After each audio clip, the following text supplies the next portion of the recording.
रोहित पवारांचा आणखी एक व्हिडिओ बॉम्ब आता समोर आलाय। दादांच्या कार्यकर्त्यांवर पैसे वाटपाचा आरोप होतोय। कारखान्याचे कर्मचारी असल्याचा आरोप करण्यात आला। अजित पवारांच्या कार्यकर्त्यांवर या दरम्यान पैसे वाटल्याचा आरोप आहे। सुभाष खराब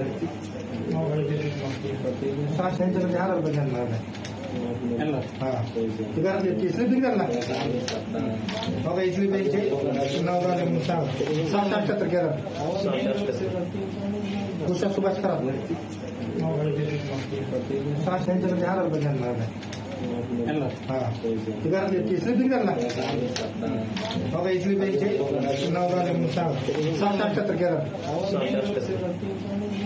सुभाष खराब